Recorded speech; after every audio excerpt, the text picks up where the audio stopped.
Welcome to the Scholar Chronicles. I'm Dr Loh KS, and this is a podcast where I ask fellow scholars to share their stories from the field, stories when they're doing their research.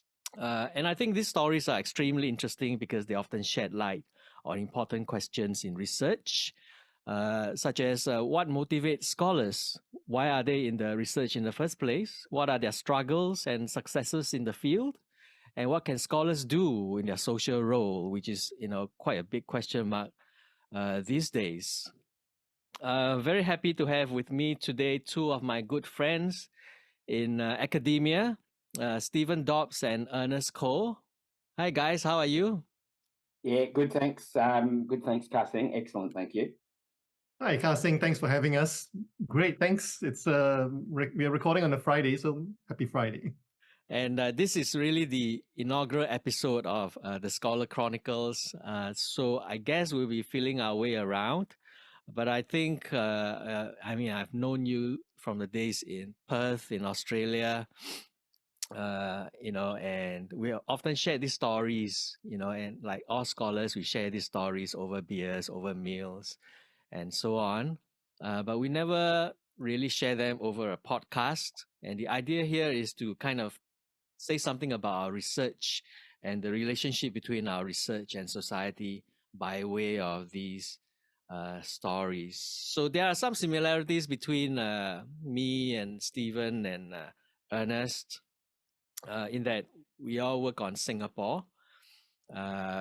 Singapore's history is in my blood. This podcast is not specifically on Singapore history, but it's a nice way to start with something I'm familiar with. And the other thing is we are all social historians and we work on the, history. We look at the past from the point of view of certain groups of people in the past rather than the political or economic elites.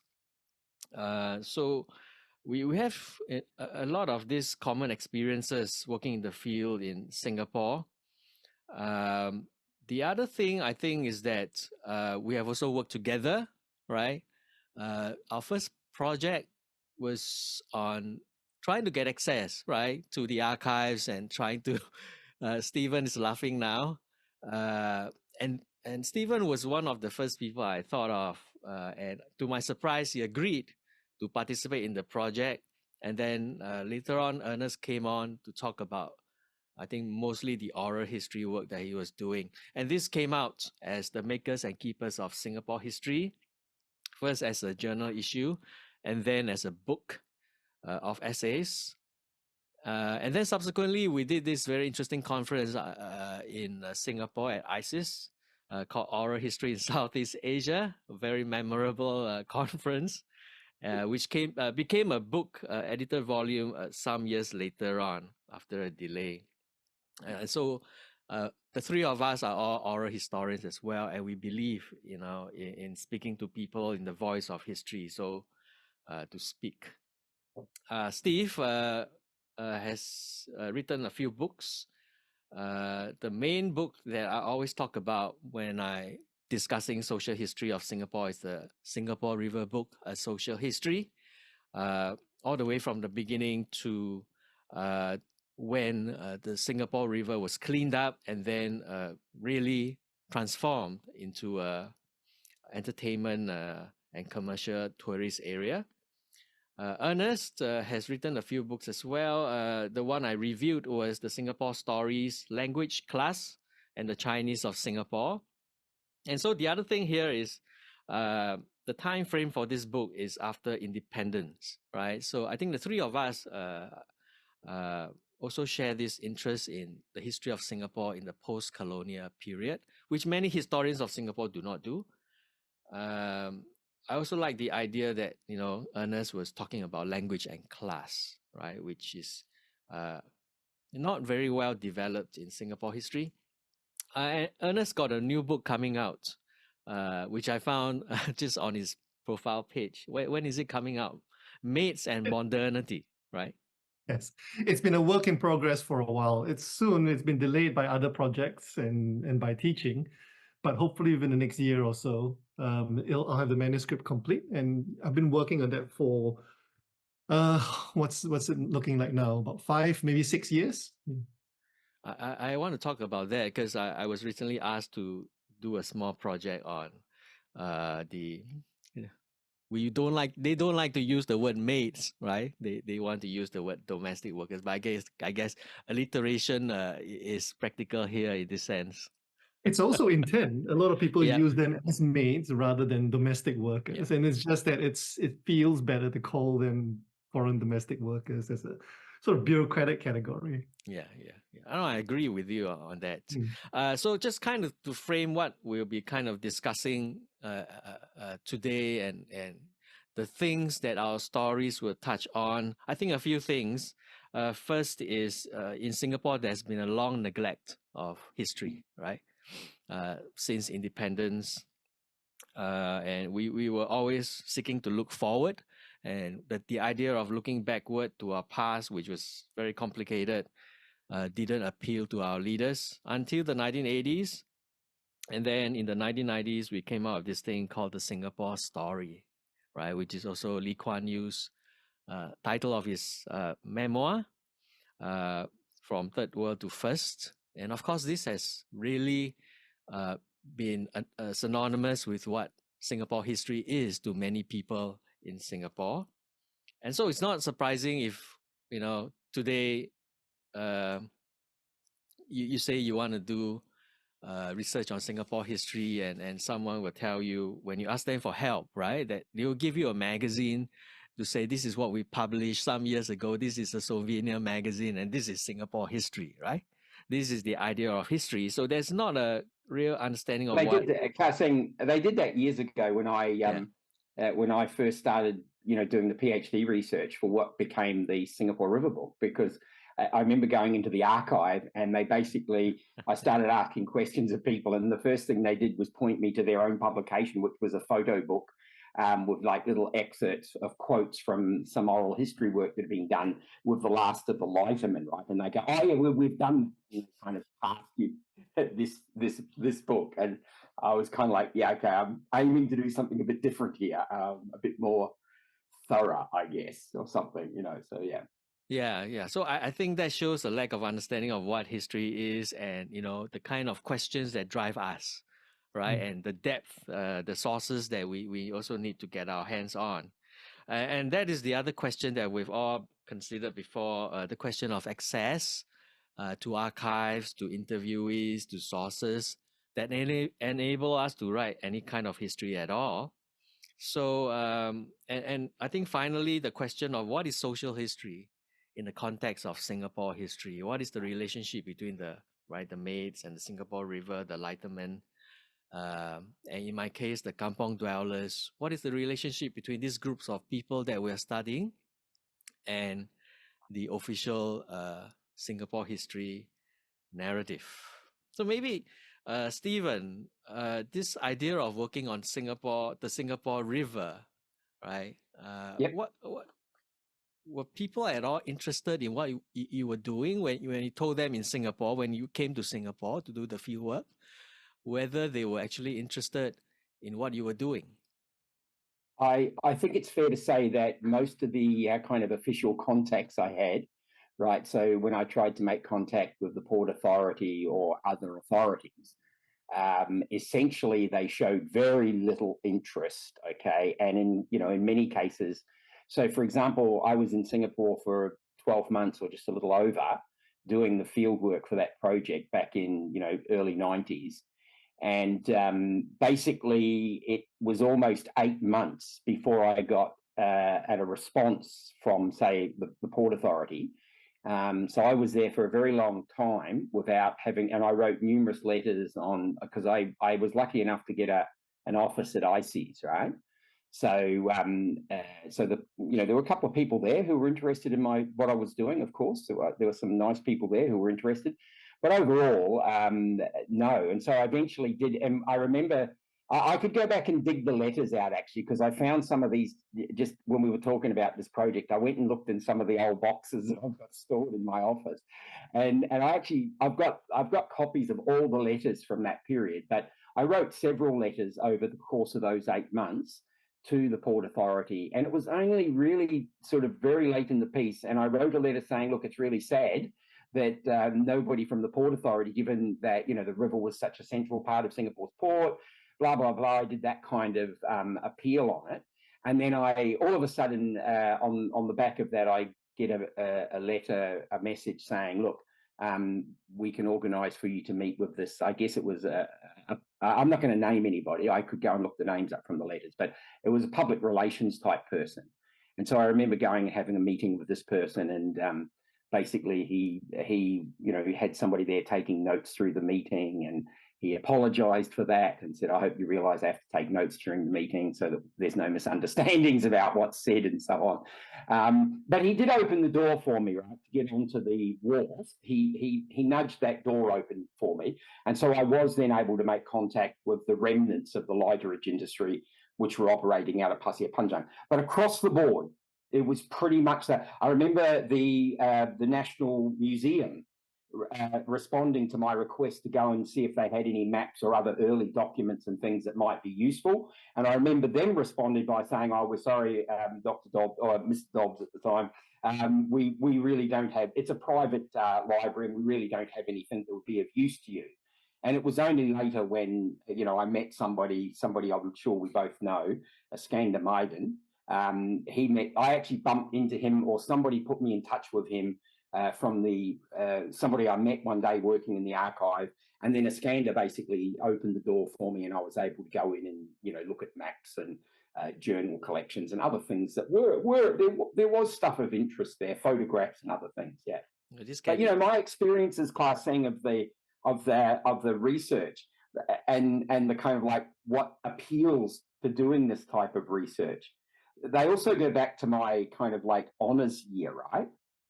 When I did my honours, I wrote a biography of this pioneering rubber planter from Kota Tinggi, and basically, I had this kind of year of like, I have to say, the best experiences any researcher could possibly wish to have, right? So I start off with a pile of documents and articles that were collected and were part of the George Peake collection, which was then part of the collection at Murdoch University.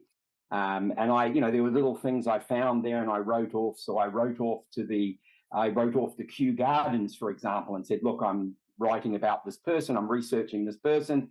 And I know that he collected plants with, Ridley around 1900 and whatever, 1906 or something. I know that he collected plants with Ridley, and they visited this area because he wrote about it in this newspaper article many years later called The Countryman's Diary, The Countryman's Journal in the Straits Times.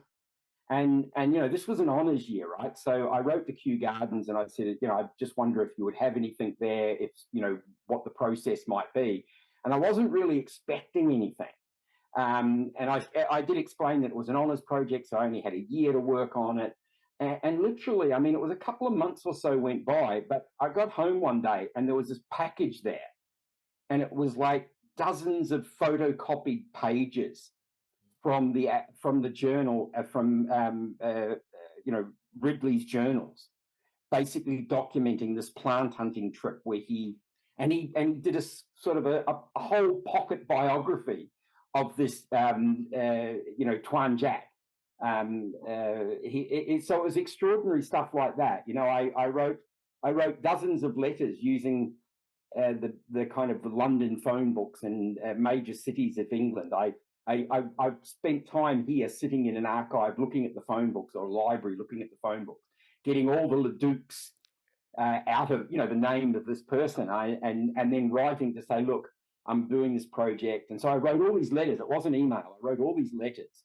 And it came to nothing except for one letter. Somebody wrote back to me they'd actually gone and got a copy of Ledukes' birth certificate and sent it to me and said, look, there's no relationship at all. But I went and got this and enclosed it. And so I wound up with a copy of the, it was an extraordinary. I met the adopted son or grandson in Singapore by tracking. There was in the Peake collection, there was an envelope with an address on it to Singapore. It was clear that there was this family connection with Leduc. So I basically, wrote to this address in Singapore. It's like the letter was dated in the 1960s, right? So I wrote this thinking, okay, see what happens. And so I wrote this letter, and again, I got a letter back saying, yes, look, I am the grandson, and love to meet you if you're up here. And do you know that the son is still alive and living in the United States? And here's his address. And it just, I just found this constant opening up of doors and stuff. So it was an extraordinary experience and a wonderful kind of, introduction into how great it can be to be sort of researching something and kind of, finding out something about this past, right? And then, of course, I went on to do the River Project as the second major research project. And that was an entirely different sort of process, actually, sadly in some ways, but also had its great moments. Yeah. I mean, to step out into the field is quite an interesting experience for a junior student, right? When you realize in your own head and in your the room with your supervisor, the project seems like so important, but when you go into the field, you may not get that kind of response. I mean, when I was doing the Bukit Ho Swee fire, that was my doctoral dissertation. The first places I went to was actually the community center, right? And where the old folks were hanging out. And these were residents who were used to live in the kampong before the Bukit Ho Swee fire. And they were quite fascinated. And subsequently when I followed up, and even when I went through the official channels, to speak to the MP, to speak to the grassroots leaders, they were very enthusiastic about it, and they actually arranged for me to speak to some of the other kind of knowledgeable experts, right? Who they always know, right? Who are the people in the community who know the history, and they arrange this kind of thing. So it's all, at that ground level, maybe I think that interest is there. But of course, if you ask me, if I were to go to HDB, to ask them about these houses that they built, right? These were some of the earliest houses that they built. They would have no interest also, right? Why are you studying the HDB? They will probably give me one of their magazines as well. So I think the bureaucrats maybe sometimes don't understand, right? Again, right, going back to what history is and what we need in terms of assistance and field work from them. I just want to ask you, Ernest,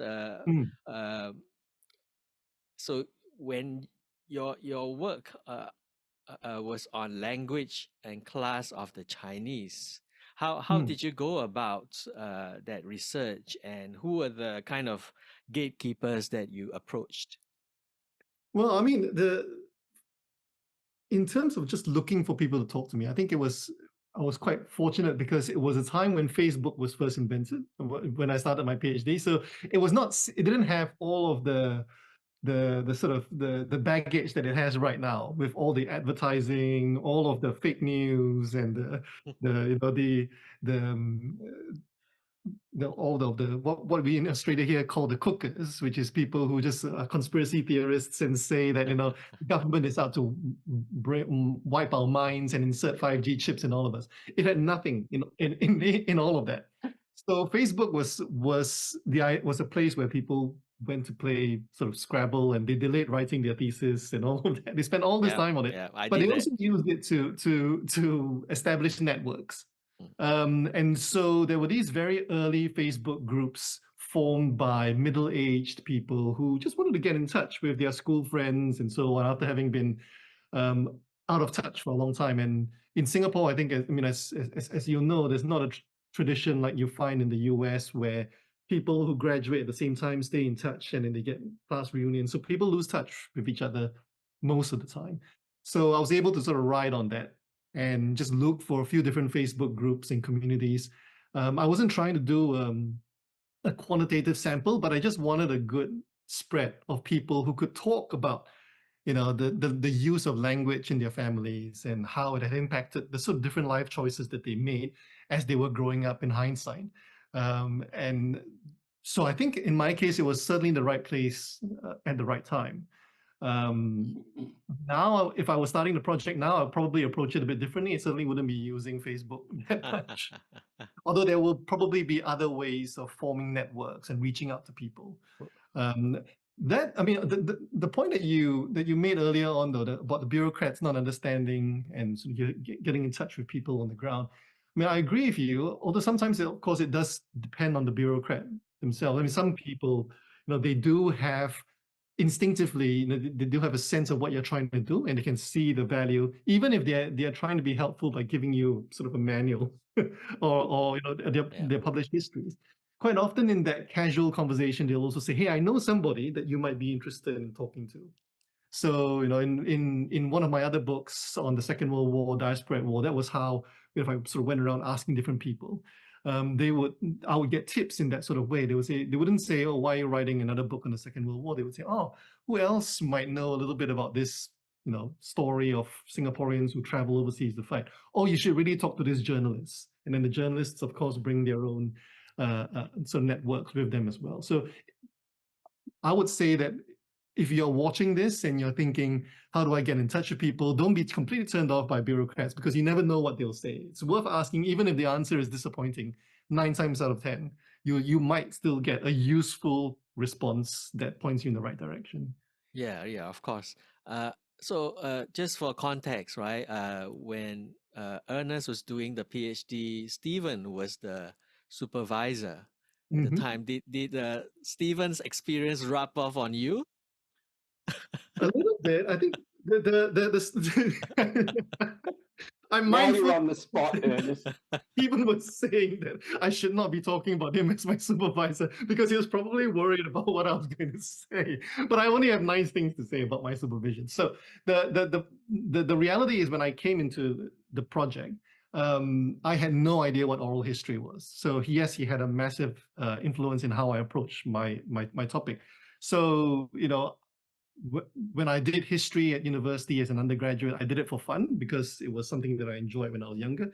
I was actually enrolled in anthropology and in English because I wanted to be a journalist. And anthropology was something that people say, "Oh, you should do it because there's money to be made there." And I said, "Oh, okay, fine." And as an international student, you listen to that sort of advice, right?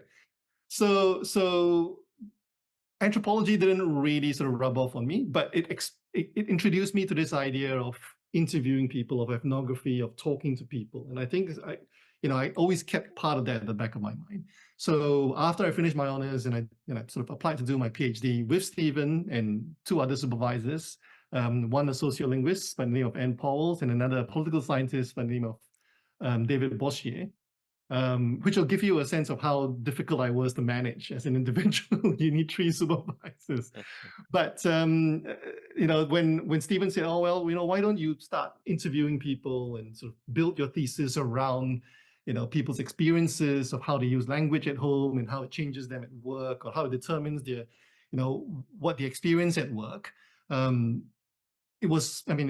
I had no question about going into that terrain, because sort of, it was something that I'd been exposed to, but it was still new. So sort of, I had to go and read Stephen's work, the work of Jim Warren, who supervised Stephen and yourself, as well as other oral historians who've, just to get myself up to scratch in terms of the methodology and all the problems that oral history has. I'm glad you brought up Jim Warren, and we can talk about him because he's not here. I mean, undoubtedly, Jim has had a very big influence, right? Especially from the Australian angle, the writing the social history of Singapore in the 1980s. I just want to ask a kind of general question to both of you for now. Like, when you start off your PhD, you kind of, in the beginning at least, still feeling your way around and trying to narrow down. Was social history, right? People's history, the kind of thing that Jim Warren had done with the rickshaw pullers and the prostitutes. Like for the Singapore River, there are many ways to approach the Singapore River. It could be a history of trade. It could be a history of the environment, which I think you also tried to put in, Steve. If you want to talk about the development of Singapore after 1965 in terms of education, that could be a study of policy, for example. I mean, what was it that made you decide to gravitate towards the social history perspective? For me personally, I mean, I was always inclined that way. So it wasn't like I looked at it it wasn't like I got to a point where I was deciding on a PhD topic and I was going to go like, oh, okay, maybe I'll do an economic history, right? I would have been, I mean, however badly equipped I was to do a social history, I would have been way worse equipped to do an economic history or something like that, right? So I had a kind of my background always meant, I mean, I always had an interest in history. I was, again, you guys all know this, but like I came to academia, as a kind of a mature age student with a young family, and kind of I had to go back to school and do all those things, but I'd always had an interest in history. And so there was always this kind of pattern. And of course, I came into contact with Jim Warren pretty early as an undergraduate student, all right? And so there's no doubt that, I was some of the sort of work that Jim had done, that flowed through in those kind of lectures and discussions that you had. There's no doubt that it influenced me, but I was always destined in some way to kind of be interested in things like labor history. I mean, things like unions and all that sort of stuff have always been, I've been unionist all my life. And, so for me, it was kind of a natural thing to drift into. And I never had any project in my mind that wasn't in some way going to be history/social history. So, the other potential PhD topic that I was thinking about at the time would have been more focused towards, the project, I never got around to teasing it out very far, but I had two projects. One was the river, and the other one that I'd sort of come up with and given some thought to was to look at pilgrimage out of Southeast Asia, particularly Singapore, Malaysia, amongst the kind of Muslim communities of the region, and to look at the way in which that had been shaped and so on by technological change, the advent of steam shipping, various other types of things. So I was kind of interested in that as a project too. And at the time, there hadn't been much done on it. And I know now I've actually seen work that basically is what I was sort of thinking of for a PhD. But again, it had a fairly strong, my sense of it was that I was going to go and talk to people, and I was going to talk about, as much as I could, their experiences and stuff. So I always did have that, there was always that kind of bent towards social history. And Ernest just talking about the bureaucrats. I mean, my experience with bureaucrats in Singapore have been pretty poor. That's true. But I've also had some pretty good experiences too. So even the PSA, right? Eventually they kicked the door open for me. And so then that opened up a whole window, right? The other one that's worth mentioning is the Public Works Department. There was never any, in fact, I probably left contacting them a bit too late because I had no luck getting hold of, things like there were several reports that I was aware of that predated, that were sort of started in the colonial era. I had no idea that they actually had continued right into, these reports were like an open document essentially that ran right through into the post sort of, like into the into the PAP period of government, right? So 1970s, as late as the early 80s. So there was this thing called the Singapore River Working Party that was set up in 56 or something like that. And I'd seen reference to it in various places, but I'd never been able to locate it. And the archive said, no, we don't have it, and blah, blah, blah, the usual stuff that you get. And then when I made contact with the Public Works Department, I mean, immediately I got this nice letter, and I've just recently pulled that letter out. And it was essentially, yes, we have documents here that we think might be of interest to you. Please make an appointment through my assistant, and we can, so I remember sitting around in an office tower somewhere having cups of tea with a guy, and they basically provided some space for me and opened up, brought out boxes of documents that they said the archive had already looked at and decided that they weren't worth keeping. And so I got an opportunity to wade through those documents. But whilst I didn't find much of particular interest there for my project relating to the river, what they also did was I mentioned that I'd been after this Singapore River report, Working Party report. And it's like, oh yeah, well we have it, but it's all stored at the archive. And so they basically then contacted the archive, and I have a copy of that letter as well, saying, please make this, available. And so I went down to the archive at that point, and there were 3 huge rolls of microfilm that essentially had pages and pages of documents right through to the period when, there's memos from the Prime Minister's office, Lee Kuan Yew's office, and so on, saying, we've got to clean these rivers up, they're disgusting or whatever. And so again, I sent out dozens of those letters, sometimes multiple times. And in the end, at least there were, at least by having those contacts, there were some doors opened up for me and some opportunities that were opened up.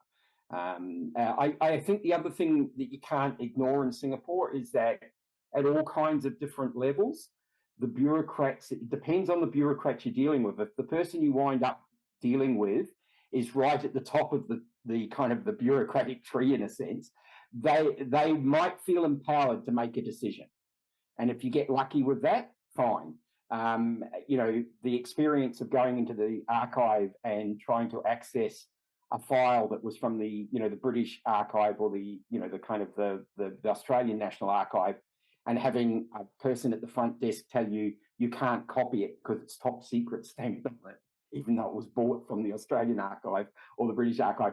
It's kind of, I understand that at that point, there's a person who just kind of like, I don't want to give anything to anybody.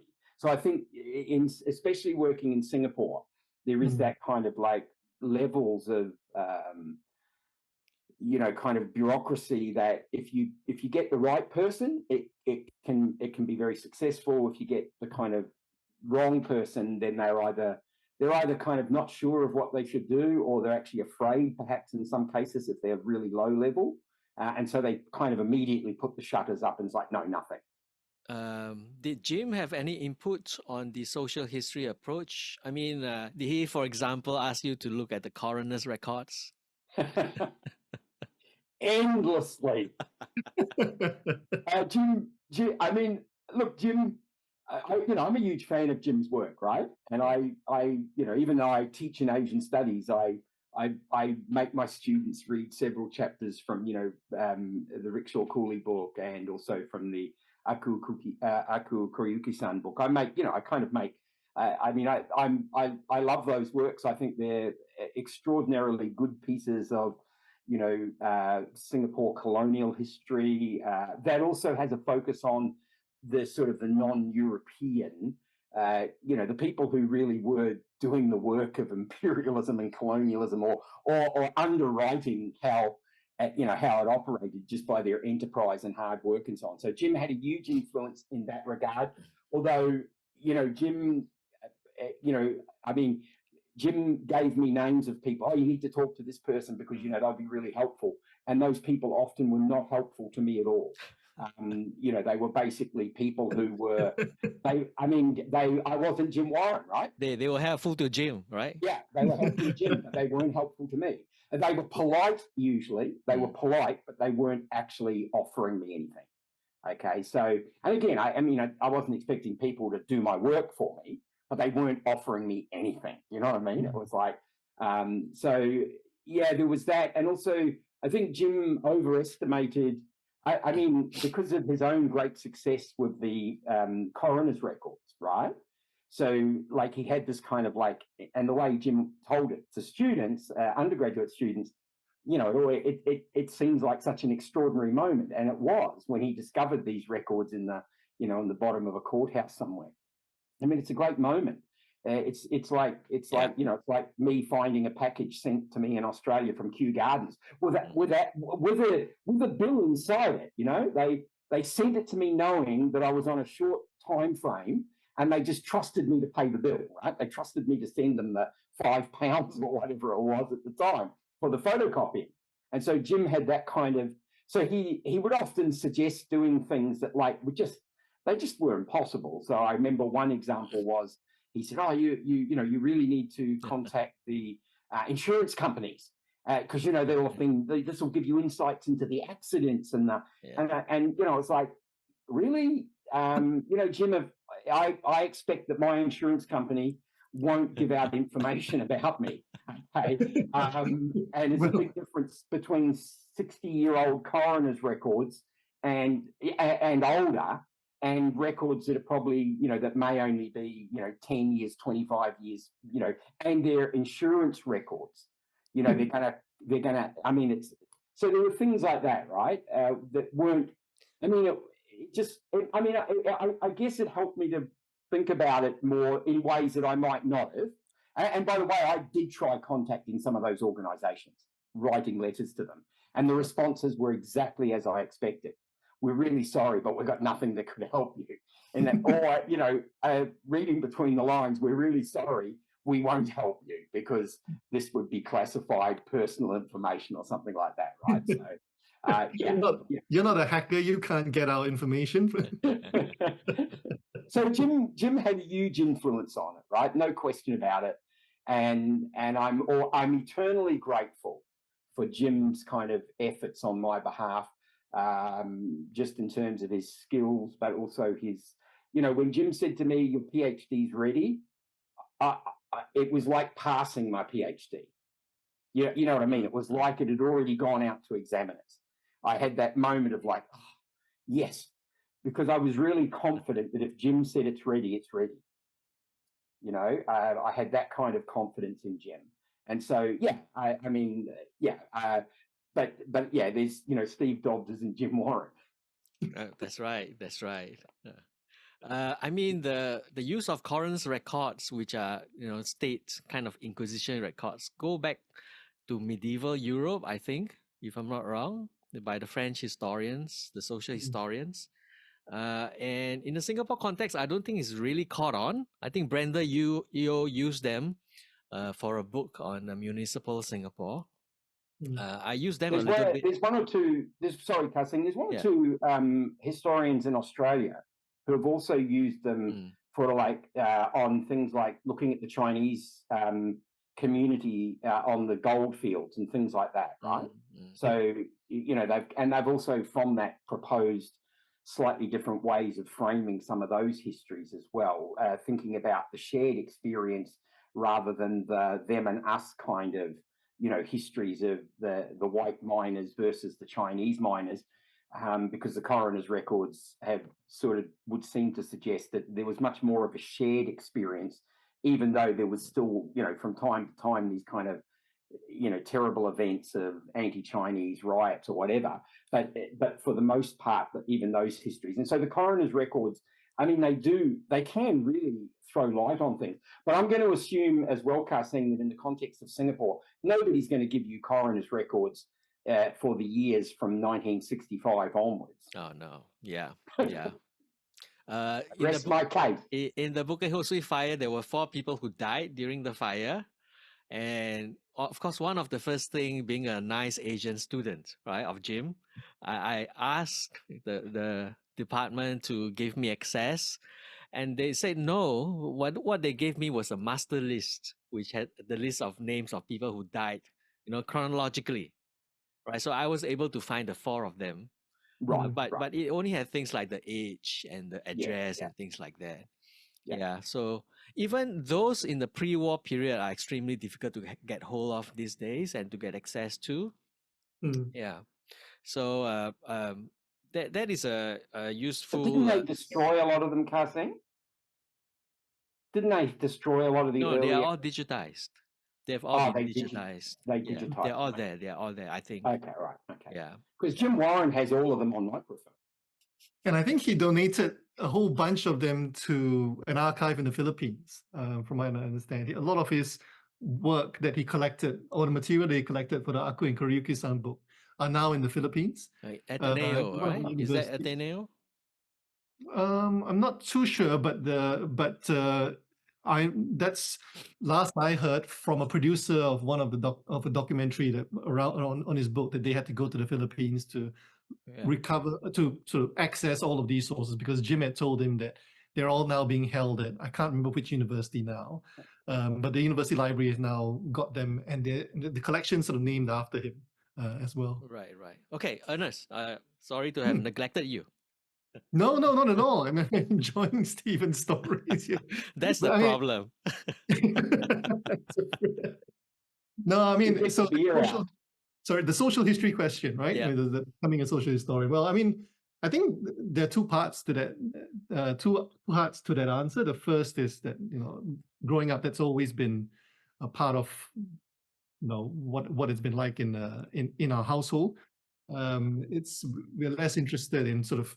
I mean, my dad was always one of the biggest critics of the government growing up, and he was saying, "Oh, you know, this is what the minister says." But then, if you sort of experience it differently, here's what this will tell you. Because he was a salesman for a very, very long time, he would go from door to door, and all of these big stories of economic successes, he had the reverse view, because he's sort of, you know, going from one neighborhood to another and just seeing how people would struggle in day-to-day life. The other part of it, I guess, comes from just my own sort of undergraduate training as well. So even though I didn't do any oral history, a lot of the teachers that I admired, a lot of the professors that I admired, like Richard Bosworth and so on, even though they wrote, like Richard Bosworth wrote a book on Mussolini, but he was really writing about the people who enabled Mussolini's rise and who sort of enabled his actions as well. So it's always been that kind of interest in understanding beyond just a key figurehead, what really drives history. That sort of Bertolt Brecht sort of poem where you know the kings are not the ones who built these structures. It's the person on the ground who's faceless who actually does it. And that's always, I think, been a part of who I am. Okay. I mean, I guess I can throw in one more tidbit, if that may or may not resonate with you. And you know, growing up in the 80s and the 90s in Singapore, and I'm still seeing this. My niece is now going through secondary school in Singapore. Studying history in school, it was equally as frustrating, because all you get in history in school are sort of the canon of key figures. And there's nothing else that sort of I've had a look at her textbook as well. There's very little about, again, people who are not famous, who are located there. They may get a paragraph, they may get some allusions to them, but ultimately it's really still about the elites, whether it's a political elite or an economic elite, whether it's about a tauke or it's about a president or a prime minister or a finance minister and so on. And that was incredibly frustrating and annoying, and a huge turnoff to me and to other classmates who were in history classes with me. Just knowing that, you know, well, here's another week of history, and here's another week of how this person achieved something great. And so, well, fantastic. We know the end of the story already. Surely there's something more to it. Yeah. I mean, it was really great to meet you and Stephen and Jason as well, you know, in Perth. I don't think there are many. I mean, all of us had those kind of weird and unpleasant experiences doing history in school, right? But not many Singaporeans become social historians, I think, right? They become cultural historians. They become of different kinds, right? Of different kinds of culture. But that is not really this kind of social history that we are looking at. So, No. you know, you are one of my buddies, you know, both of you. So I want to ask a general question now about what happened when you go to the field, right? What are the interesting stories that you have when you started doing your interviews and your oral history? So I want to start with Ernest, because I really like your articles on the factory workers. And there is one in particular that you wrote on gender and discipline on the female factory workers. And I looked at that and I used that when I was writing my book on the industrial heritage of Singapore's in the post-war period, which is really on the an ode, right, to the factory workers in Singapore. Was it interesting to talk to those ladies? It was, but it was really difficult to get them to understand why their lives were important in the first place. And I don't mean this in a sort of existential way. They didn't think that, well, I'm not important in that I'm important because I have a child at home, my husband's sort of waiting for me, and so on. They had their importance in that context, but they didn't understand why, when you're writing history, you would talk to them. They would be constantly saying, "Oh, why don't you talk to, you know, the line manager, the QC man, anybody but them?" So they were always trying to sort of push me up the line, so to speak. And what did you tell them? What did you reply? No, I want to talk to you. which they weren't. I mean, they didn't find it hostile, or they didn't find it oppressive or irritating. Hopefully, but just bemused. Most of the time, they were quite bemused. So what I find is that when as oral historians, we know that when people tell stories, as what memory studies people say, they compose stories in their minds for an audience. They start with the beginning, the middle, and an end.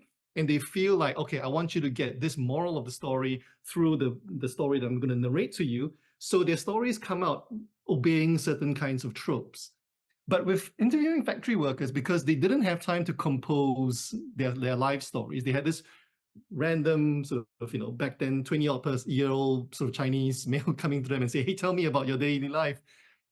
It was a bit all over the place, which was a struggle in on itself, because there wasn't it wasn't a structured discussion. It was more like, oh, I had lunch. Oh yeah, and then in the morning first I have to sort of dress the kids and all that. And sometimes I'm at night.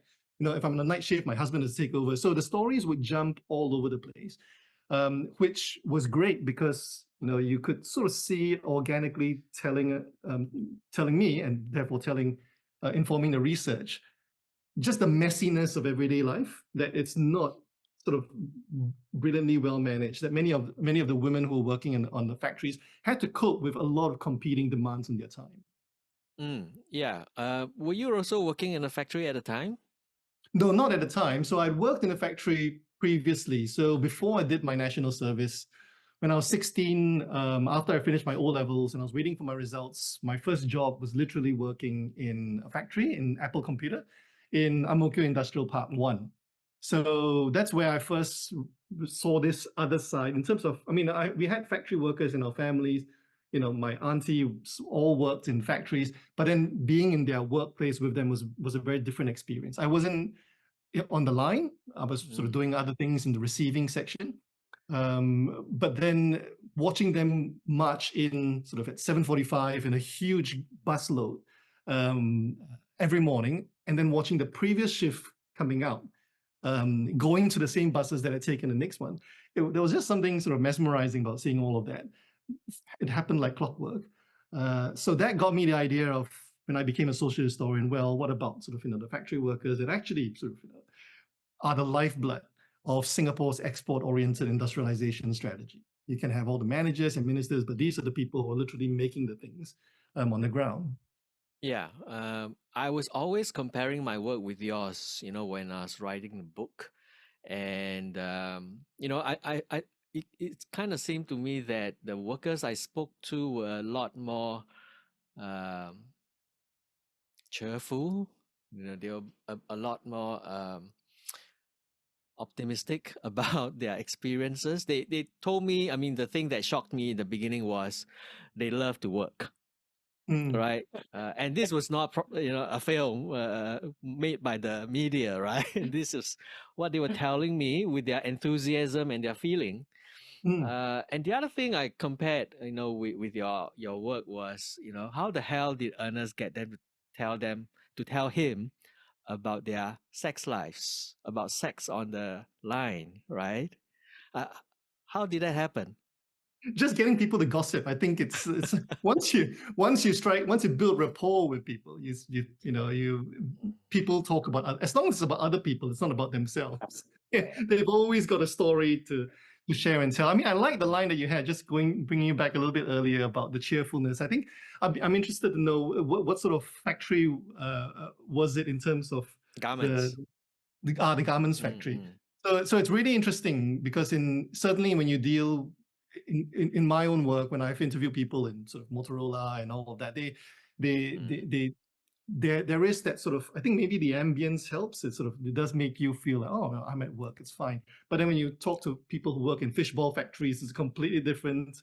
undertone to that altogether. I mean, some of the worst stories are the one. In fact, Mm. the fishball factory ones are the ones who are usually asking me to get away. Just I don't really want to say more than just a few sentences because they're busy, they're dirty, it's exhausting, it's Right. frustrating. Nowadays, of course, it's all automated. But back when I was doing my interviews for my research, that automation had only just begun, and there was still a lot of these handmade sort of fish balls in different parts of Singapore. So the attitude difference was really significant, and those were the places where I think I've probably found it hardest to sort of get people to open up. Understandably. Right. That's interesting. I never interviewed any one of those. But one thing that I found, right, was actually this kind of atmosphere, right, which I call the culture of work. And Steve's wife, of course, Norma, was one of my interviewees, and she would tell me that the thing that the supervisors, the technicians would not know, right, would not approve of, which was all this gossiping and laughing and chatting along the line while they were working, right, which made them kind of unruly, which is what we love as social historians, right, to find things that were happening that was outside the official story. So that was, I think, the culture of work is something that is interesting. But I want to come back to the sex again, which is there were two things that were happening in the factory, right? One is what we call today harassment, right, or things that were illegal. But the other thing was the women using sex as a resource, right, to get up, to be promoted. So tell us, what you heard from that research. Well, it's been a long time now, and I wish I could review my notes, specifically if I'd known that you're going to pick up this. Of course, it's sex, Ernest. It's going to be in the YouTube. Cells. Yeah, sex. You give me a good title, all right? So, but from memory, and keep in mind also that I think almost 15 years on writing that chapter, I would probably have written it a little bit differently, right, as I'm writing it today. I think I've changed a little bit as a historian in terms of the treatment of this topic. But back then, I think it was very much the sort of the new historian sort of figuring this world out and then becoming sort of excited, if you would, no pun intended, with when you're given this sort of gossip. You say, oh yeah, I'm going to sort of try and insert that in, but also I was determined to sort of cast these workplaces in a very sort of controversial sort of way, not the pristine, almost sterile workplaces that many of these factories often present themselves to be, especially when we're dealing with light industries. So my understanding from, also rather my memory of those interviews, and again, we didn't linger on them for too long. It was more of sort of remarks that were made that I sort of captured, was really about individuals who were being gossiped about, just say, oh, this person sort of, obviously they get a more cushy position because you see her hanging out with the sort of QC manager so much. They go to lunch all the time, they take lunch breaks all the time. And then, of course, the other side in terms of the sexual harassment is that there are particular line managers who are, incredibly, who are just creepy. I think they use a sort of, or more casual sort of word we would use today. They were just known to be creeps, and that the girls would not be alone with him anywhere in a place in the factory that would be unsafe. If he was going to the restrooms in the same general direction, they would wait to go together, or they would wait for him to come back from the restroom. So it was the sort of workplace where I think I was quite keen to show that, it's these things do happen. Even with all the monitoring and even with all the surveillance that takes place, bad things happen, and all people can take the situation and sort of turn it into their advantage if that's what they choose to do as well.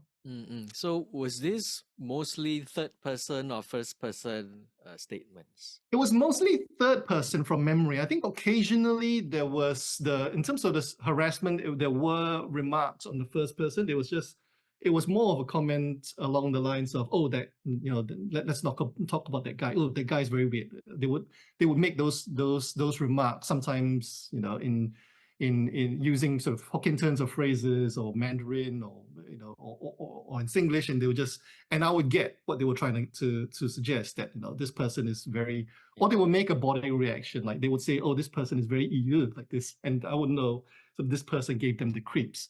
And that was sort of how they would sometimes bridge the gap between the gender gap, especially between myself and them. Because you're right, I think the heart of your question is, how do you get somebody to talk about a sensitive topic like that? And one answer is gossip, and the other answer is to read into either the body languages or the little hints that they give to you as an oral historian. Correct. To sort of understand what they're trying to suggest or get at in terms of how they tell their stories. Yeah, of course, oral historians often have to answer questions about reliability. So Yes. if these are third person and these were gossips, but there is still a kind of you don't gossip about things which are patently false, right? You don't make up stuff. So how does a social historian bring those gossip? I remember reading a great book about gossip, and many of the anthropology is about gossip, actually, right? How do you bring that into social history as history, right? Yeah.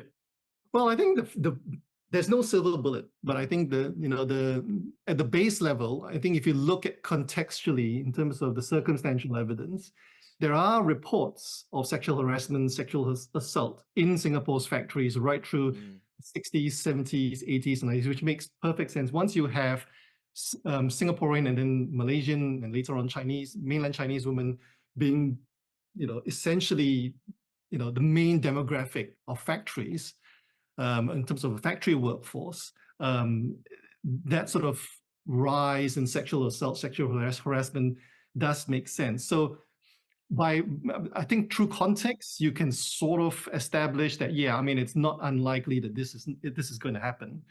In terms of actually proving something, I think I've been careful not to besmirch anybody's individual reputation and to say, hey, it's this person who's done it and he's the creep. But it's more of trying to convey as a historian to an audience that this is the sort of workplace that women often can find themselves being in, despite, as I said before, that sort of pristine nature that's put forward and painted about it. Great. Thanks, Ernest. Stephen, when you finally got a chance to speak to the Lightermen after the PSA opened the door for you, was it as you expected? Keeping in mind that you had been a worker before. When you say was it as I expected, what do you mean by that? In the sense that these were a group of workers whose stories were very different from the kind of glossy story of the port. Yeah, I was after I got access to the lighter wharves at Pasir Panjang. I was very lucky on that first occasion to be introduced by, I remember there was a vehicle picked me up at the gate to the wharf, and the fellow who drove the vehicle, he basically took me to where the lighterage the companies had their offices and so on. I think he had already spoken to a couple of them, or they'd spoken to a couple of them that were going to bring somebody along who wanted to talk to them. And so I met on that day the owners of 3 different companies. And they then basically, I spent hours there. Really hours. I got there in the morning, probably about 10 o'clock, and I didn't leave until 4 in the afternoon or something. And so they wandered me around. One of the lighterage companies provided, he arranged for me to talk to his secretary. This was a fellow whose English was very, very good. He also, had Mandarin plus, I think it was Hokkien or Teochew. And so he was, which was most of their lightermen would speak if they didn't speak Mandarin. And so basically, I was able to organise return visits time after time, with this person to assist me with interviews and so on. And it was these were working people. These were hard-working, men who were kind of on the lighters. It was hard work, it was dirty work, it was quite dangerous work as well. I think I've talked about this covered it pretty well in my book and so on. I mean, I was lucky enough to go out on lighters quite often. So I could go down to the wharves basically in the end almost any time I wanted and wander around. And then if I was wandering around near where the boats were, there would be people who just recognized me. And even if they didn't have English, they'd be just signaling me and like, hey, hey, hey. And then I'd just jump on the boat with them, but you never knew where you were going, right? So the typical thing was the typical thing was that there was rice being unloaded. That was the main thing that I seen, right, was rice. And so usually it was a ship that had come in from Thailand or somewhere, and it was loaded with rice. And so, but you go out and then you get on the ship and you spend the time watching them loading and unloading. Loading. I never seen them unloading. They were always loading, and then unloading at the wharf, of course. But so I'd spend hours. You could be out there for hours because there might be 3 or 4 lighters sort of lined up.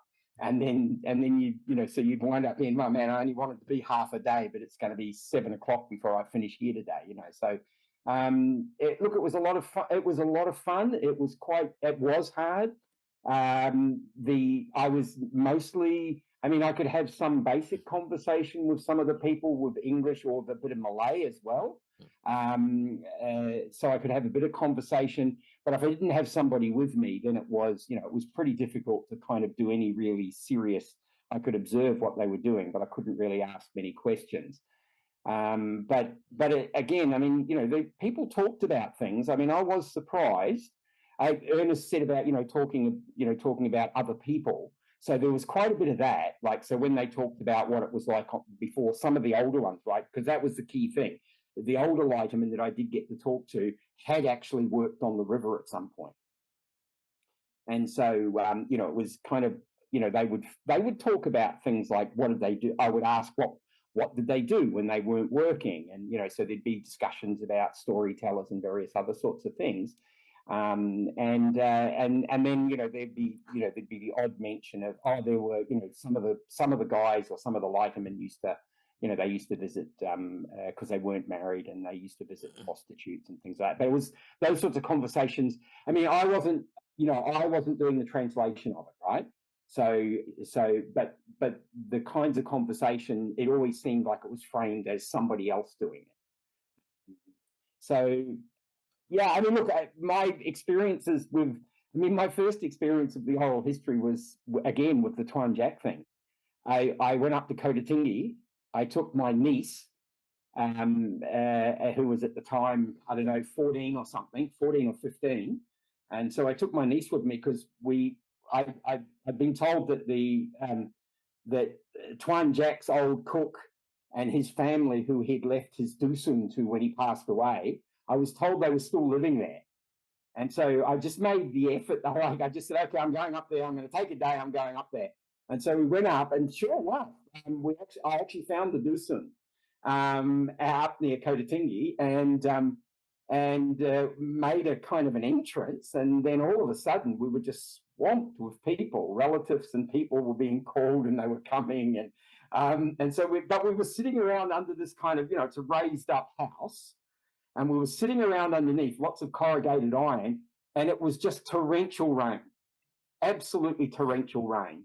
And I did a whole bunch of recordings, and not one of them was usable.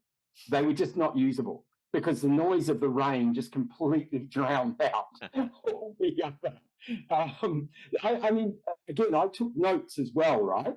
So I was writing down notes and things. So it wasn't a total loss, and I was able to get photographs and various other things from them. But I never had anything like that with the lighterage. The issue with the lighterage for me, of course, was that this kind of mix of language and so on that people were using. But these were hardworking men. They were friendly. After they got to, after I'd been to the wharf enough times, people would just, they'd just kind of like wave and smile, and they'd offer you food, and they were always happy to have you jump on the lighter and go. I think they were a bit surprised that I was capable. I wasn't the kind of fat bastard that I am now. I was a lot Yes, you can leaner, say bastard. and my hair was brown, and I was much younger, and so I think, and I actually had quite a bit of experience on boats as well. And so I think that they were quite surprised that I could jump from the wharf onto the lighter without ending up in the water. I mean, yeah, look, it was a great experience. The other story, of course, is the fence. Okay, I must put on the record this. Okay, so on my first visit, sort of later in the day, as I'm thinking about, okay, I'm going to have to wrap this up, but man, there's heaps I want to do here. I'm talking to these lighter owners, and these are guys, their English was pretty good, right? Two of them, the English was very good. The older person, not quite so good, but they were good. And I'm like, this is like, how do I, they're giving me phone numbers and stuff, right? And I'm like, how am I going to get here in the future, though? Because, like, you got to go through this Port Authority gate, and there's security, and they're not just going to let me walk on. And so then they said, no, there's just down behind where the buildings were, where the lighter wharfs were, there's a hole in the fence. And so I forget the names of the roads, but that road that used to go out past Haw Villa or whatever, it was somewhere just down from there. And there was this big market. There was a big food, like outdoor food market. And so you get off a bus there, and you'd walk through that market. As I recall, you just walk through, and then there was a big storm drain, and it had a pipe over it, and you could just walk across the pipe, and it brought you up to the PSA fence, and there was a gap in the fence, and you could just climb through, and then you were basically at the back of the lighter wharfs. So after that, I just basically used to take, occasionally they would meet me somewhere and pick me up and stuff like that, but otherwise I would just kind of wander down, use the bus service, hop off, and just go through the back gate of the PSA. The back gate. The back gate and the hole in the fence, right? Those are two great metaphors, for social history. What I really love about your book, Steve, is the notion, right, that these lightermen were not laborers, that they were, although their work was very backbreaking and tough and used a lot of their strength, they needed other skills as well, the brain as well as the balance. Was Sure. that something that came to you from the observation and the field work? Mainly from the observation and stuff. I mean, it was like, I mean, the lighters themselves, right, the ones that I went out on at Pasir Panjang, they were all motorized. These were big things. These, I don't know what tonnage they were. I have to go and look back at my, my thesis or notes, but they were big. They were big, and they were all actually motorized, but they're very unwieldy vessels. I mean, they've sort of got a flat front, relatively, like they don't have like a keel. They're kind of like, they're quite roundish at the bottom. These are not easy, and I have a little bit of experience with, boats and stuff, and fishing boats, crayfishing boats and that in Australia, and compared to those things, the Tuakau were kind of like a very unwieldy vessel. And so the guys are kind of, you've got to manage that. You're taking it up to big ships. It's pretty skilled stuff, actually. It's a lot of seamanship is required, right? And then sort of, just kind of knowing how to handle all that, managing it, and then kind of the loading and unload. I mean, the loading in particular, watching it from the ship, and keeping in mind that Pasir Panjang is pretty flat and calm. Okay, so that makes it better, but it wouldn't have always been that way, right? If you were out on the roads like where they used to be in front of where the river is and so on, there would have been plenty of times, I'm sure, when they were loading and unloading vessels in really kind of roughish conditions. Most of the days that I went out at Pasir Panjang, it was basically dead flat.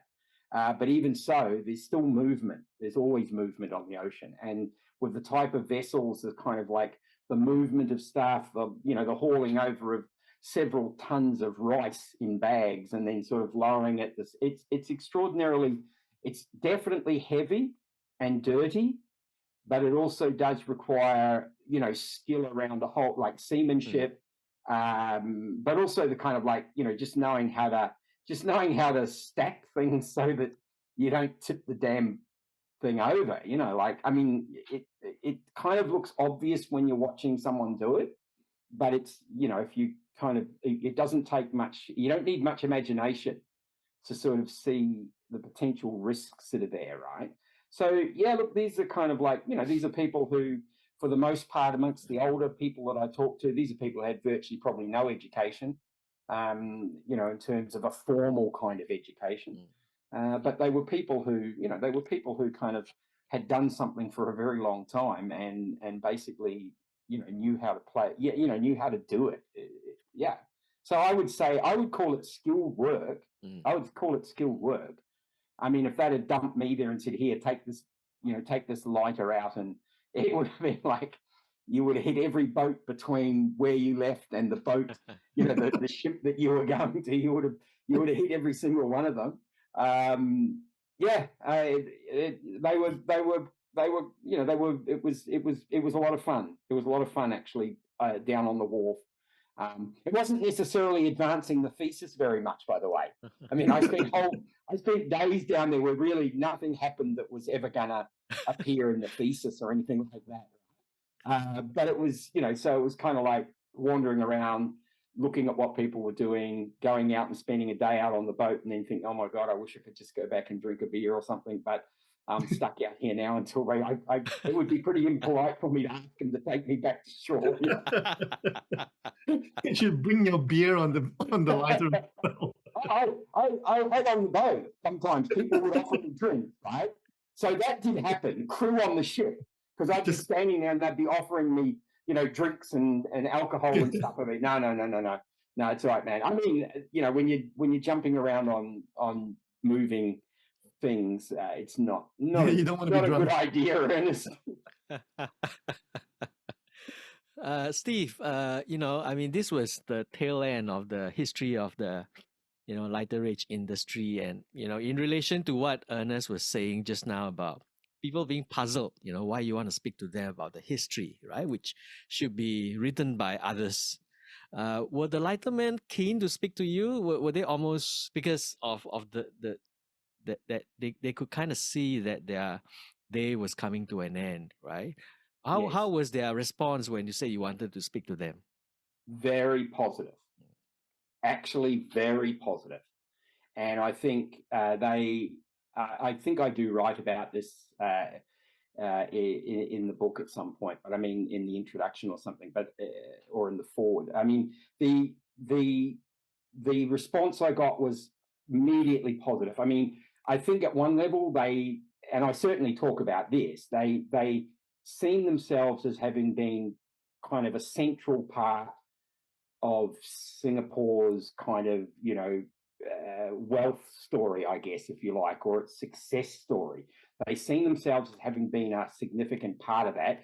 And I, look, I mean, of course, the guy who had a trishaw and then later a rickshaw pulling people around made his contribution to this as well, right? But they did see themselves as perhaps not above even that, right? They were kind of like, we were central. Singapore was it's this famous trading port, and we were a key part of that. And so they were, when I was there in the early 90s, the remnants of that industry, they were still pretty jaded, I think, about like the whole change that occurred. And like with hindsight, it's easy to see it as kind of inevitable. And like it just had to happen, right? So with hindsight, we can look back at it and it's easy to go, yeah, okay, well, it was all going to change. But from their perspective, even as late as the early 1990s, I think they still felt a bit jaded. I think they felt that they hadn't been dealt with fairly. And so they were actually pretty keen. They were keen.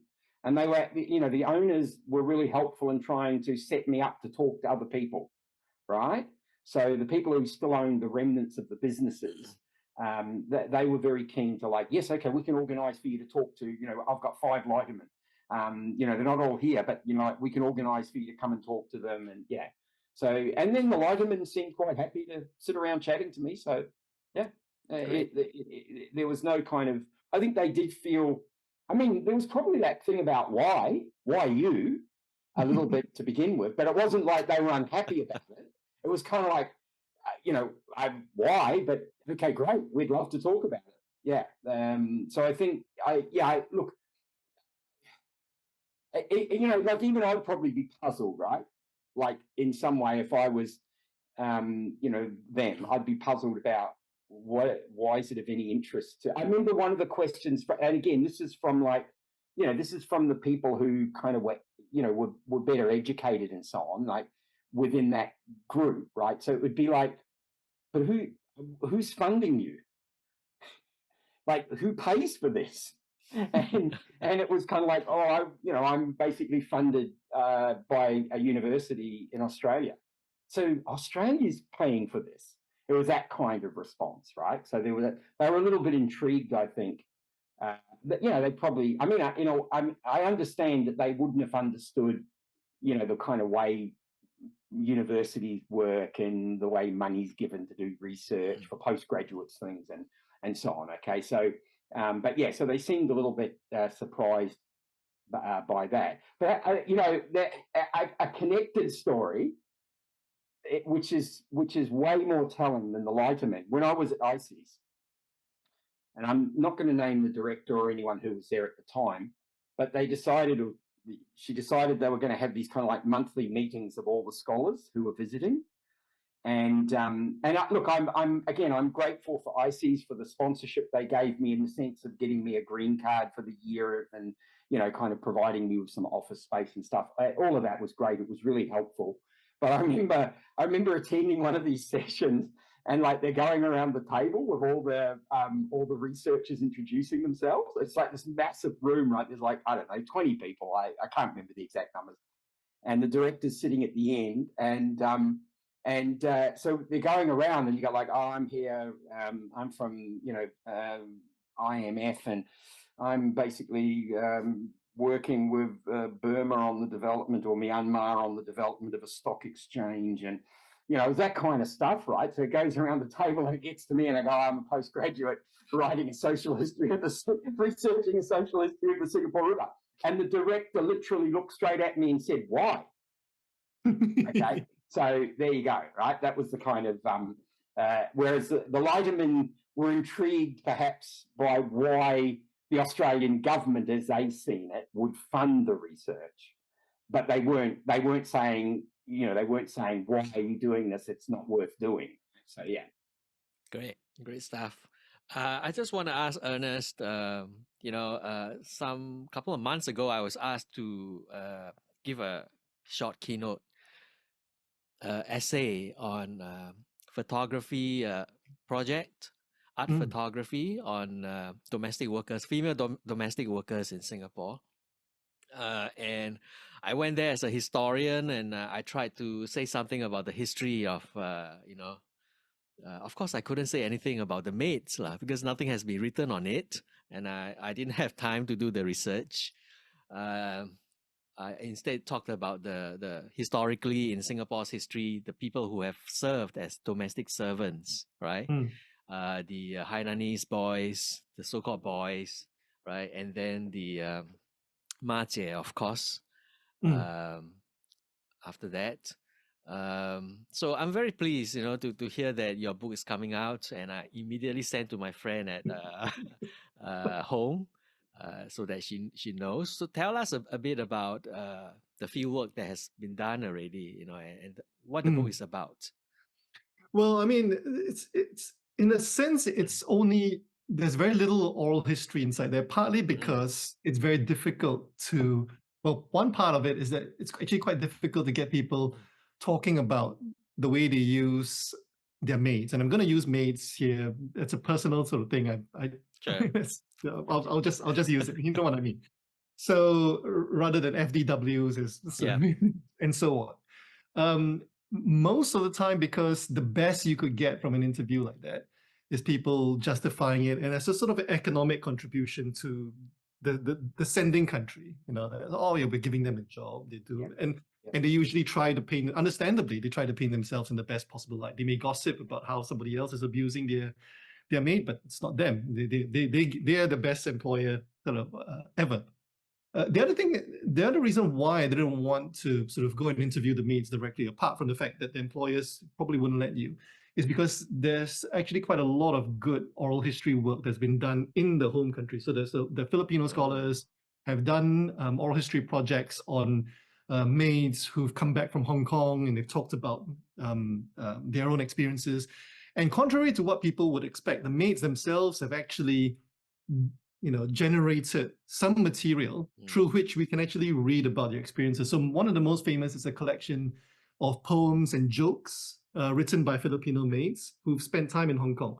And I never thought about it as a historian, using jokes as a sort of primary source, but it makes a lot of sense because the jokes are actually quite anti-establishment. When you read them against the grain, they sort of poke fun at the ridiculous situations that they find themselves in Hong Kong. In Singapore, however, we don't really have the luxury of that. So the way I approach the book is that I'm taking it as, the book is a commentary on women's history rather than on just the history of the maids itself. And the reason for this is that the primary source that I'm working with are the guidebooks that are prepared for the employers of the maids. So if you go to Times of Bookshop, you go to Popular Bookshop, you'll still find these, and you'll find them, in the Ministry of Manpower. There are pamphlets, how to use your maid, how to treat your maid well, how to train them, and so on. The audience of these books and pamphlets are obviously not the maids themselves. They are the women of the household, because it's expected that the woman of the household is the one who manages the maid. And when you read the handbooks, they're actually really interesting because they're actually setting up, or they actually paint a picture of what patriarchal societies expect, like Singapore would expect a woman to do. Like, you need to have a job, but you also need to outsource some of this work to your maid. And here's what you do if, literally, I'm quoting one of the handbooks, if your maid tries to seduce your husband, this is how you manage the situation. So it's an instruction book. It's how to be a woman in Singapore, not just for the maids themselves, but for the women of Singapore whose job is to manage the maid. And most of the guidebooks, right from the opening, they say it is the woman's job to manage the maid, not the man's job. And they do this very clearly so that they don't have this sort of opportunity for sexual relations to form and so on. So the book itself is really about the sort of evolution of women's experiences from the early 1970s onwards, when we first begin to see these maids arrive in Singapore, to the present day, to the sort of early 21st century, where these guidebooks sort of take a slightly different turn.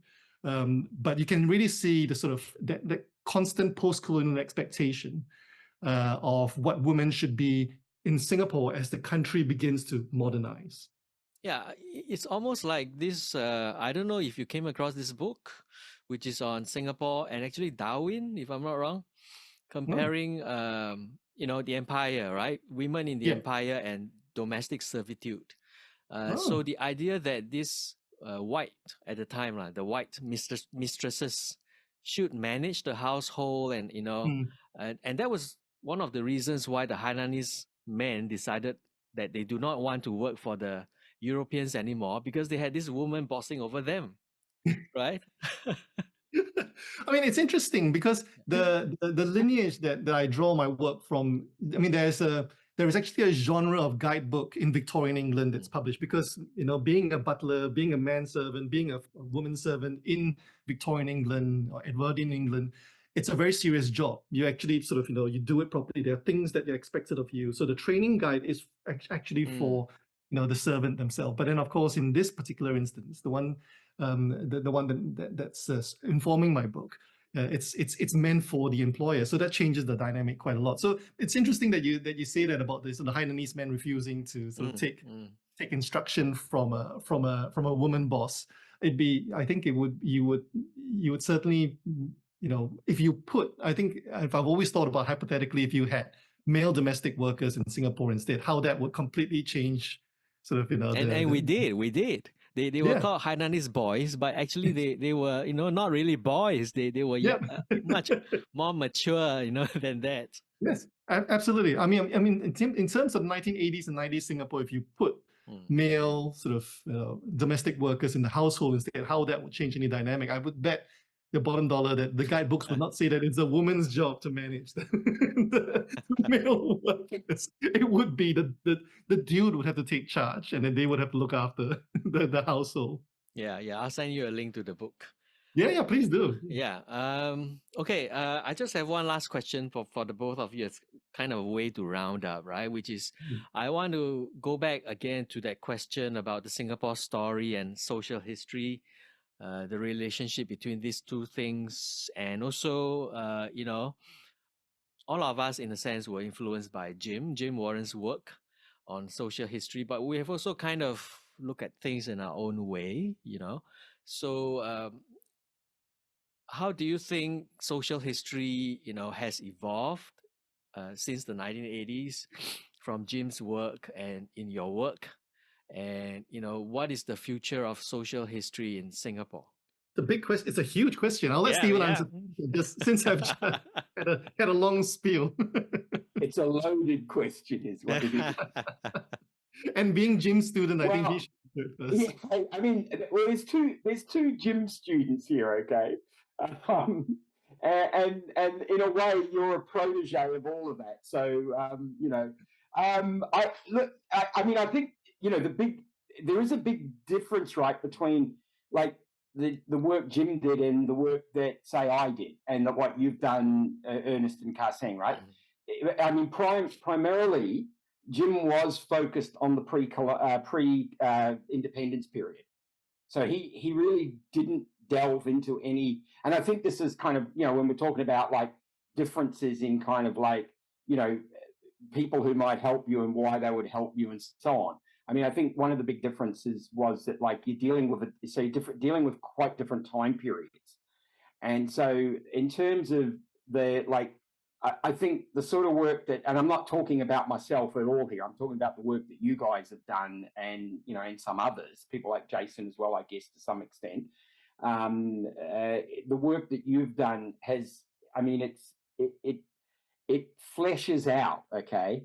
I've been on the periphery of this a little bit with Karseng, but it fleshes out the kind of like, the sort of the Singapore story, which, if you want to talk about, the great mien of history and stuff like that, if that's your focus, then I guess, the Singapore story does that, but it doesn't tell us, I mean, it does it as well in the context of a national narrative, which, is kind of full of its own biases and everything anyway. And so the kind of work that's been done, by you guys and the influence of Jim is there in terms of, say, perhaps practice methodology, some of those types of things, providing some, kind of ways of thinking about history a bit differently. But I think the kind of work that's been done, like, really fleshes out that sort of, big man history stuff. And it's kind of, I mean, they're not even necessarily connected in the way that, because they can't be in some ways. But, so here's the big narrative story, and here's all these other stories, I'm just thinking as well, listening to you guys talk, you know the book Factory Girls? Have you heard of the book Factory Girls? It's had a couple of editions now. And it really looks at young women working in the factories, near Hong Kong and Guangzhou and all around that area. It's a fabulous book. I've got 2 editions of it now. But, kind of their experiences coming from the village and all that kind of stuff. But the way it's framed actually might be quite useful in terms of some of the things you're thinking about, Ernest, with, the discussions about Maids and stuff as well, I think.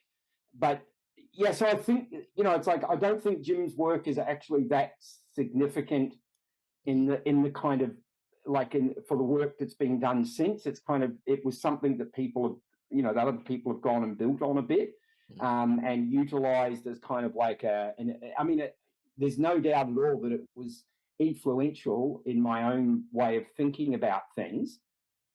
But at the same time, I mean, the kind of things that I was forced to do, the sorts of things that I had to grapple with were also quite different, even going back to the River Book, right?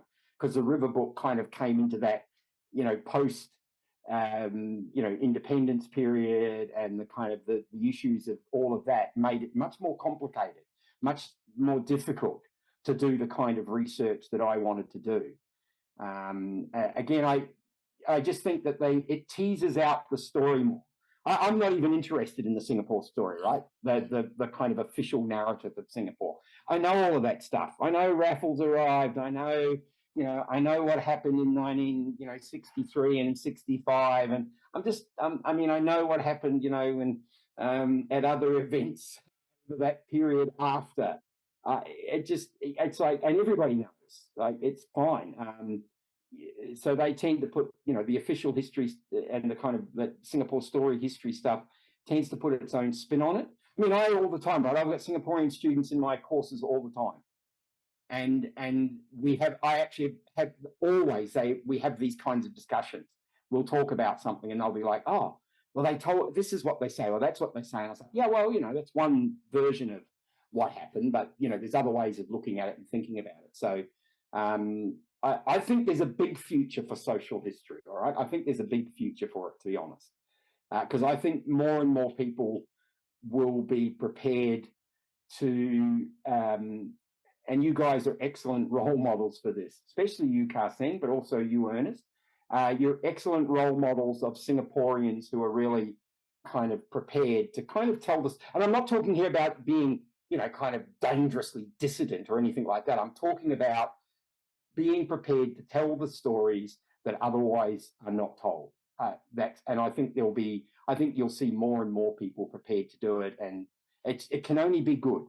It can, in the same way that Australians telling Australian history, it just gets better, right? You've always got the people going, there's too much focus on the negative, and there's too much. You've always got that kind of nonsense.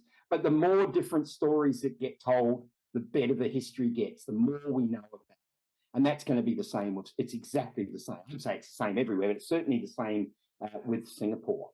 And as time goes by, I think. Even the kind of official narratives don't feel that they need to be quite so constrained as they were, say, 20 years ago, 40 years ago, 50 years ago. So that's my view of it. That's my view of it, Karsing. By the way, there seems to be a kind of a misunderstanding. I sometimes get people say to me things like, "So you don't like Singapore?" And I go, "I love Singapore. I can love Singapore because the fact that I know great people there, and I have all these wonderful connections there, and I don't feel uncomfortable in Singapore in any way. That doesn't mean I have to be a fan of any particular government or set of policies, or in the same way that I don't have to be a fan of my own government or their policies. You know what I mean? So but I get people say to me, "So you don't like Singapore?" And I go, "Well, I don't like the heat." There's things I don't like, but hell, I love Singapore. I've spent a big chunk of my life in and out of Singapore. So but I think it's a good thing, Karsing, and I think there's a big future for social history. I think it always strikes me that, just thinking back, every time, I go back to Singapore at least once a year, and I've always done that since I started my PhD. Well, since I started studying overseas. And I get these slices of what bookshops stock on their shelves.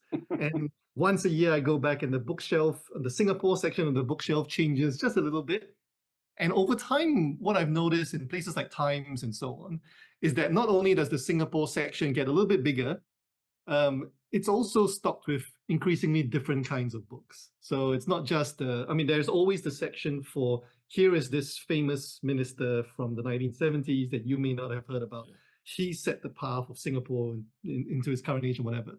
But there are more and more about what we could call cultural history, material culture, social history, broadly speaking.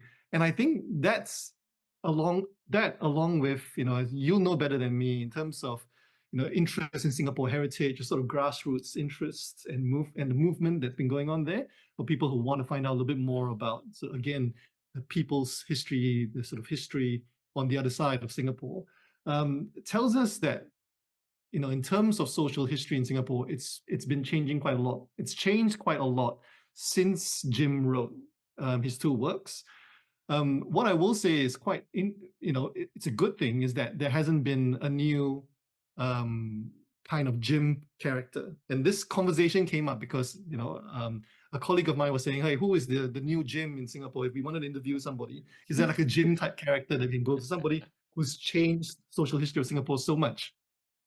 And I really struggle to sort of get to sort of think of one person, and that's not a bad thing. I came to conclusions because it just means that there's so many more people doing good work. It's much more diffuse now than perhaps in the 80s and the early 1990s, where you have the odd person doing really, really good work, and then everybody else doing political history and economic history and so on. And now it's, well, what kind of social history are you interested in? There are specialists in different sorts of areas. So I think that's an indicator that social history is healthy and vibrant in Singapore. There will always be a space for it, for people like my niece and others who I know who are just a little bit, they're not necessarily looking for a conspiracy, but they just want to hear something different from what they've been exposed to in the education system. And I think social history gives them that. It gives them a sense of ownership about the past, even if they are not the ones owning the past. It's their parents and their grandparents who've lived that past. And they go, yeah, I recognize that from my childhood. Oh, now that makes sense. When I was growing up, that was why that shopping center was being torn down, or this was the building that was being built at the same time, or this is why my grandfather was a lighterman, or this is why there was a hole in the fence. And people going in and out as well. Yeah. I mean, I think the thing about social history, right, is that it's kind of messy, and it's kind of about people. And so, when you read the grand narrative stuff, and I've read plenty of it, and some of it I've really enjoyed. I mean, it's not, it doesn't all have to be the way I might do something. But what I think about social, but it's always neat. It's always kind of neat. And so what I think about social history, and what I think is a great part of it, is the fact that it's kind of messy. It's telling the lives of ordinary people. They don't fit easily into the box. So when you tell the life story of one, individual, and you focus on their political career or something like that, it's just, okay, it's fine. But we don't know anything about them really, do we? What do we really know about them? What do we know what they think about? And I think one of the things that social history does is there's a little bit of scope there. It comes out in little dribs and drabs. Nobody ever gets the whole story, and we can't be sure that that everything we're told is absolutely true. But the fact of the matter is, it highlights the messiness of human life and existence. And the older I get, the more the more I think about that, even in my own life, and how I think about my own life. So it's kind of like, it's not all just in one direction. It's kind of all over the place, and it's it's messy. And I also think that's why some people struggle with it as well, is because it doesn't kind of tell neat stories that just put people into boxes and so on. Yeah, and I think here, just to add to that, there's an element there of scholars, especially those who work in universities, being gatekeepers potentially here, if inadvertently. Because as we know, in a lot of research projects in academia, we ask, what does this tell us that we didn't already know about, this topic, whether it's women's history or social history or whatever. And I'm reminded, I'll tell a story, not very hopefully not too flippantly, of a student who was writing a social history that was based around his grandmother. So he was very close to his grandmother, was writing about it. And his supervisor, in a sort of honest seminar, was saying, "Why does your grandmother deserve a history?" And it was an awful moment, because you could see that the student was struggling to answer. What the academic was trying to ask was, well, how does this shed new light into that generation of women? But even that question itself can potentially close off interesting sort of research that takes place in the area of public history, or people doing family histories and so on. Because your grandmother may not be special, but why shouldn't there be an interest in trying to find out a little bit more about where your family came from, what they did for a living? And you might discover something that, that the scholar sitting in a university may not have realized in the first place. Yeah, right. Those are two great points, right? The messiness of social history and the personal aspect of it. It can be done anywhere by anybody. So I think we are interested in social history conversations on this podcast, and outside of Singapore, social historians may have similar or different experiences, or they could have other kinds of stories in the field. So if anyone else would like to come on to talk about their stories, please let me know. be very happy to have you on the show. Thank you very much, guys.